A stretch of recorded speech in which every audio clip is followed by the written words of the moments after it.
What's going on, everyone? It's Matthew with Matthew Specialized Detailing. Hope everybody's doing great. This pressure washing setup that we're going to kind of cover in the video today, I really just want to show you guys kind of what I did. I'm not going to get into fancy details with equipment and all this stuff. I just want to show you the setup. This was a really big piece for me because I am working from my home and I am working in my little driveway, my little garage here. And part of the struggle that I always had is the setup and the teardown. You know, we talk about time that's invested in doing a detail, but we never really talk about the time it takes to set up the equipment and the time it might take to break down the equipment. So a big objection and a big challenge for me that I always really hated doing was setting up the pressure washer and getting all the tools and equipment laid out and ready to go. And then when you're done with your work for the day comes the teardown of all that stuff. So let's just call it 15 to 20 minutes, you know, for setup and teardown each. That could be 30 to 40 minutes of time saved at the end of the day. And that's really what I was going for.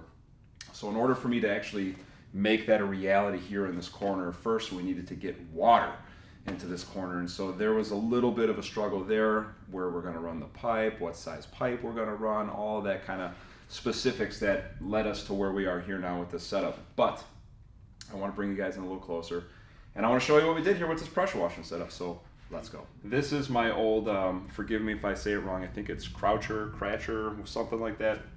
This pressure washer's been with me for a number of years. We used to sell these pressure washers. I used to rep this unit out in the field, and this was a demo unit, and it's now here in my shop, and I've been using it for years. It's fantastic. You know, we talk a lot about this, and kind of just jumping off topic just a little bit. You know, when we do our detail training classes, we talk about CAP, which is the chemical, the agitation, and the pressure. And a lot of times we think that we really need to have all this pressure, and sometimes it's really necessary, but a lot of times it's not. Especially if you're using chemical and agitation, you really, that pressure washer just kind of sends it home. This unit here is 1,000 PSI, and it's at 2 gallons per minute. So it's perfect for what I need. Later in the year, I will be onboarding a different pressure washer unit that involves hot water. Be a whole nother video on that, but I'm not quite there yet. Still waiting for my friends that are helping me build that unit. So probably another couple months, maybe before the end of the year, I'm gonna have another section down here where I have my hot water pressure washer. But I wanna take you guys in and show you just a little bit of the framework for the plumbing and how we did this. So let's go.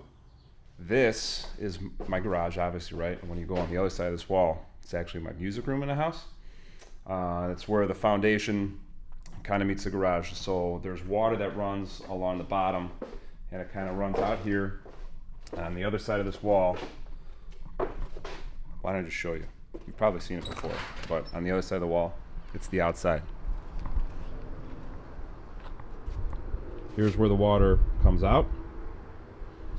That's our outdoor hose, and that's the hose setup that I used to use all the time. It's no problem, it's 50 feet long. It makes it all the way out to where I need, but gotta go out here, drag the hose around, unhook the pressure washer, pull it onto the driveway, set it up, get the air out of the lines, and that takes time.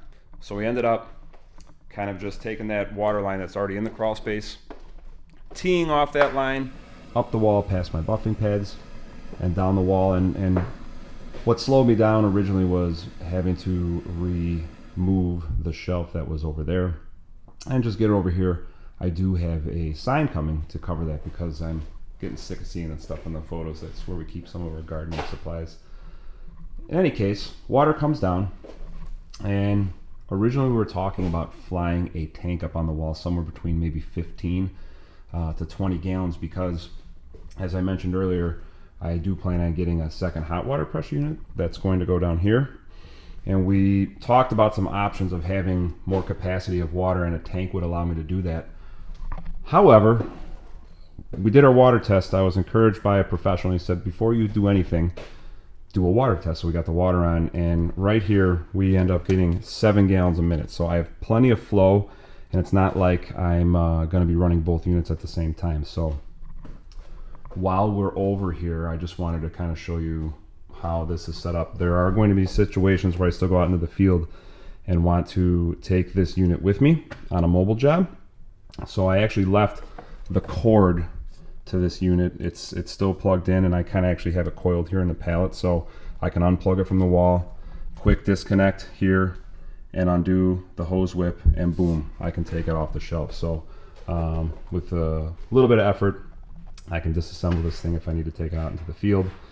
That's why we created the second, water feed, or I should say maybe the first water feed.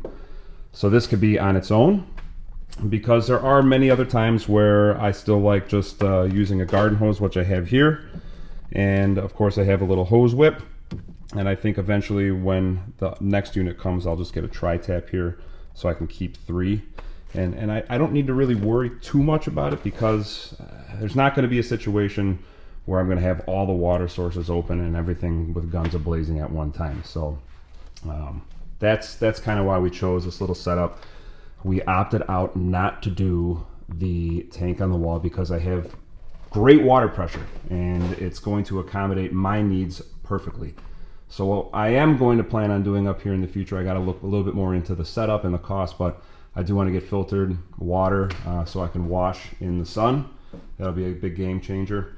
And special thanks to Scott at Detail Division for this awesome Cobra Jet hose.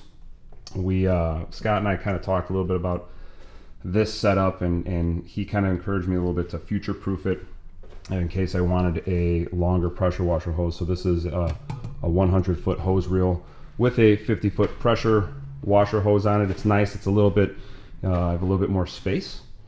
And if I do want to put an extension, I got the opportunity to do that. So I keep this little microfiber towel square here because when I coil it up, I put one hand on the coil and I put other hand on the hose, just so when I roll it up, I can pull off all the snot that's on the hose, so it's not dragging into the hose reel. But essentially, guys, this is it in a nutshell.